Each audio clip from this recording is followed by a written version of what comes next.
गणपति गजानन महाराज आपकी जय हो। श्रोताओं, एक समय की बात है, किसी गांव में एक बूढ़ी माई रहती थी। उनके एक बेटा, बहू और एक पोता थे। बूढ़ी माँ गणेश जी की परम भक्त थी। वह रोज भगवान गणेश की पूजा किया करती थी। ज्यादातर समय बूढ़ी माई पूजा पाठ में ही बिताती थी। पूजा से उनका मन बहुत प्रसन्न रहता था। लेकिन वहीं बूढ़ी माई की बहू को पूजा पाठ बिल्कुल पसंद नहीं था। उसे यह सब ढोंग लगता था। एक समय की बात है, बूढ़ी माई मंदिर जाने लगी। इधर बहू चूल्हे पर खाना बनाने की तैयारी कर रही थी। अरे बहू, मैं गणेश जी के मंदिर जा रही हूँ। पूजा करके आने में थोड़ी देर हो जाएगी। तुम तब तक खाना बना के रख लेना। यह बुढ़िया पूजा के नाम पर बस घूमती रहती है और घर का काम करने में इसे बहुत आफत आती है। माया खाना बना रही थी, तभी सोनू खेलते हुए वहां आ गया। उसने चूल्हे से जलती हुई लकड़ी निकाल ली, जिससे उसके कपड़ों में आग लग गई। बहू दौड़कर आई और आग को बुझाने लगी। तब तक बच्चा बहुत जल गया था। थोड़ी देर बाद बूढ़ी माई मंदिर से आई। उन्होंने देखा कि आज तो रसोई में बहू ने झाड़ू तक नहीं लगाया है, ना ही खाना बना है। अरे बहू, यह क्या इतनी देर हो गई, अभी तक खाना नहीं बना। बहू, यह सोनू को क्या हो गया है? हे गणेश भगवान जी, यह क्या हो गया? माँ जी, आप वहीं रुकिए। आप मेरे बेटे से दूर रहिए। क्या हुआ बहू, तुम ऐसा क्यों बोल रही हो? ठीक ही तो कह रही हूँ। आपकी वजह से यह सब हुआ है। आपको बस पूजा पाठ से मतलब है और किसी भी काम से नहीं। अब तक आपको क्या फल दे दिया आपकी इस पूजा से? क्या आपके भगवान मेरे बेटे को ठीक कर देंगे? अब जाइए। बहू की बात से बुढ़िया माई को बहुत ठेस पहुंची थी। बुढ़िया माई रोते रोते वहां से चली जाती है और गणेश भगवान के पास बैठकर रोने लगती है। फिर शाम को बुढ़िया माई का बेटा राजू आता है। तब बहू उससे बुढ़िया माई की शिकायत करने लगती है। सुनो जी, अब इस घर में या तो आपकी माँ रहेगी या फिर मैं। क्या हुआ? ऐसा क्यों बोल रही हो? आपको सोनू की हालत दिखाई नहीं दे रही है? आपकी माँ के कारण हुआ है। उन्हें घर का एक काम नहीं करना होता है। मैं कितना काम करूं, कितना ध्यान दूं, उन्होंने तो बस एक पूजा का ढोंग बना लिया है। दिन भर पूजा करती रहती हैं, ऊपर से मुझसे फरमाइश करती हैं, बहू आज भोग के लिए यह बना दो, आज भोग के लिए वह बना दो। या तो आप अपनी माँ को इस घर से बाहर निकालोगे या मैं अपने बेटे को लेकर यहाँ से चली जाऊँ। अब मैं इस घर में आपकी माँ के साथ नहीं रह सकती। पर मैं माँ को इस उम्र में घर से बाहर कैसे निकालूं? मैं कुछ नहीं जानती। मैं अब आपकी माँ के साथ इस घर में नहीं रहूंगी।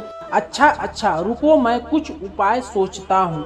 अब तो बुढ़िया माई का बेटा चिंता में पड़ जाता है। बहुत सोच विचार करके वह अपनी माँ को निकालने को तैयार हो जाता है और माँ के पास जाता है। माँ कहती है, बेटा तू आ गया, सोनू कैसा है? माँ, वो तो अब ठीक है। बेटा देखना, बहू को समझा, वह मुझे सुबह से उल्टा सीधा बोली जा रही है। माँ, आप एक काम करो, आप मामा के यहाँ कुछ दिनों के लिए घूमने चली जाओ। जब माया का मन शांत हो जाएगा तो वापस आ जाना।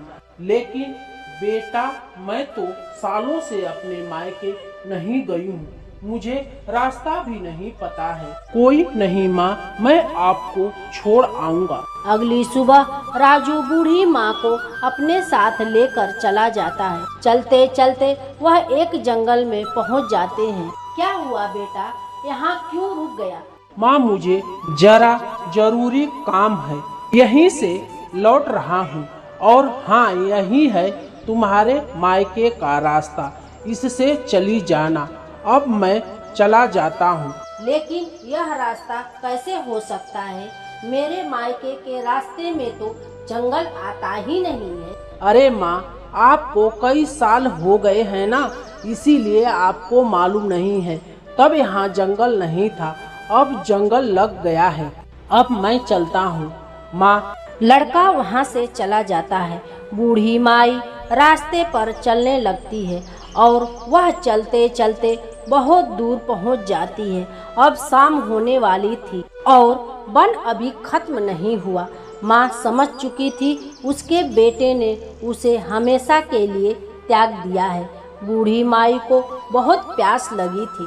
तभी बूढ़ी माई को एक तालाब दिखाई देता। वह वहीं हाथ पैर धोती और पानी पीती, वहीं बैठकर रोने लगती और भगवान गणेश से प्रार्थना करती, हे भगवान, मुझे पता है मेरा बेटा मुझे मरने के लिए यहाँ छोड़ गया है। अब वो मुझे लेने नहीं आएगा, लेकिन भगवान मेरे बच्चों को खुश रखना, मेरे पोते को जल्दी से अच्छा कर देना, उसकी रक्षा करना, मुझ पर दया करना प्रभु। ऐसा कहकर वह वहीं आंख बंद करके भगवान गणेश की आराधना करने लगी। बूढ़ी माई ने सोच लिया था कि अब वह वहीं अपने प्राण त्याग देगी। तभी उसे एक बालक की मधुर आवाज आई। जब उसने आंखें खोली तो देखती है कि एक छोटा बालक उसके सामने बैठा था। माई, क्या आप पूजा कर रही हैं? हाँ बेटा, पूजा कर रही थी। दिन भर पूजा नहीं कर पाई तो सोचा अभी कर लेती हूँ। माई, मुझे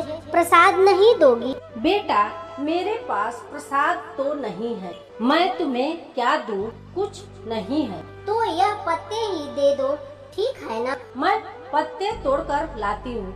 बूढ़ी माई पत्ते तोड़कर लाई और बालक के सामने रख दिया। भगवान की कृपा से बालक ने उन जंगली पत्तों को स्वादिष्ट भोग में बदल दिया। यह देख बूढ़ी माई के आश्चर्य का ठिकाना न रहा। बूढ़ी माई बहुत खुश हुई और उन्होंने बच्चे को गले से लगाकर पूछा, यह कैसा चमत्कार है बेटा, तुम कौन हो? यह सब तो गणेश जी की माया है। चलो माँ, अब भोजन करते हैं। एक निवाला तुम मुझे खिलाना, एक निवाला मैं तुझे खिलाऊंगा। माँ जी, आप यहीं रहिए, यहाँ से कहीं मत जाना, रात हो चुकी है। आगे जाओगी तो जंगली जानवर तुम्हें नुकसान पहुँचा सकते हैं। बालक की बात कर बूढ़ी माई वहीं रुक गई और वहीं एक पेड़ के नीचे सो गई। सुबह जब बूढ़ी माई की आँख खुली तो देखती है कि वहाँ बहुत ही सुंदर घर बन गया है, जहाँ किसी चीज की कोई कमी नहीं है। जब वह बाहर निकली तो देखा कि वहाँ भगवान गणेश का मंदिर भी था। यह देख बुढ़िया माई बहुत खुश हुई। फिर क्या, बुढ़िया माई ने स्नान किया और भगवान गणेश की पूजा करने लगी और उसी घर में खुशी खुशी रहने लगी। उसे वहाँ किसी चीज की कमी नहीं थी। इस बात को सालों बीत गए। इधर बूढ़ी माई के बेटे के घर में उनके जाते ही कुछ भी नहीं बचा। सब धन संपत्ति नष्ट हो गई। बेटा बहुत गरीब हो गया, यहाँ तक कि उन्हें अपना घर बेचने की नौबत आ गई। सुनो जी, घर में अन्न का एक दाना भी नहीं है। सोनू भूख से तड़प रहा है। अब इस गांव में हमारा गुजारा बहुत मुश्किल है। क्यों न हम यह गांव छोड़ शहर चले जाएं। वहां हम दोनों कोई न कोई काम करके पैसे जुटा लेंगे। पेट में 2 रोटी तो आएगी। माया, तुम सही कह रही हो। अब यहाँ कुछ नहीं बचा है, हमें शहर जाना ही होगा। राजू अपनी पत्नी और बच्चे के साथ गांव छोड़कर शहर की ओर निकल पड़ा। शहर जाते समय रास्ते में वही घना जंगल पड़ा जहां राजू ने अपनी मां को सालों पहले छोड़ा था। आज ऐसा दिन आ गया है कि वह खुद अपना घर छोड़ परिवार के साथ दर दर भटक रहा है। चलते चलते काफी देर हो गई थी। उन्हें बहुत जोरों की भूख लगी थी। तभी उन्हें वन के बीच में एक सुंदर सा घर दिखाई दिया। वह घर किसी और का नहीं, बूढ़ी माई का था। सुनिए ना, बहुत जोरों से भूख लगी है। वह देखिए, वहाँ एक बड़ा सा घर दिखाई पड़ रहा है। चलिए उस घर में कुछ खाने को मांग लेते हैं, वहाँ जरूर कुछ ना कुछ मिल जाएगा। यह सोचकर राजू, माया और उसका बेटा तीनों बुढ़िया माई का दरवाजा खटखटाया। बुढ़िया माई ने दरवाजा खोलती है तो उन्हें जरा भी देर नहीं लगती पहचानने में कि वह उन्हीं का परिवार है। अपनी माँ को इतने बड़े घर में जीवित देख दोनों हैरान रह जाते हैं। अरे माँ, आप यहाँ? क्या आप इस घर की मालकिन को जानती हो? नहीं बेटा, यह घर मेरा ही है। मैं ही इस घर की मालकिन हूँ। आप लेकिन इतने बड़े घर की मालकिन कैसे बन गई? मैंने यहाँ कुछ नहीं किया, यह तो भगवान गणेश की कृपा से हुआ। सब उन्होंने ही मुझे दान में दिया है। क्या करूँ, मेरी औलाद ने तो मुझे मरने के लिए इस जंगल में छोड़ दिया था, लेकिन गणेश जी ने मुझे संभाल लिया।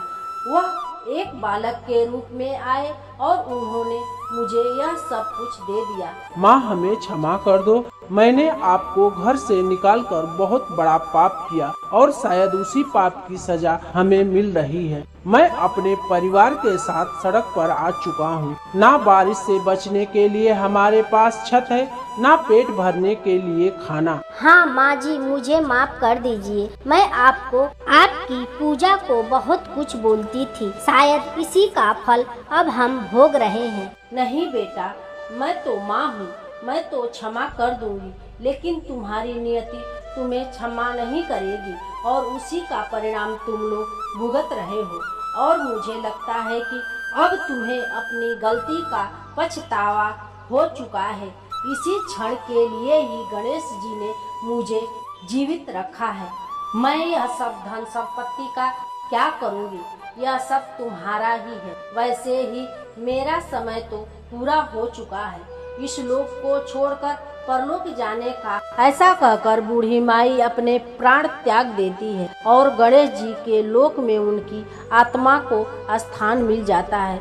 इधर बूढ़ी माई का परिवार पछतावे के आंसू बहाता रहता है। दोस्तों, गणेश जी की यह कथा आपको कैसी लगी?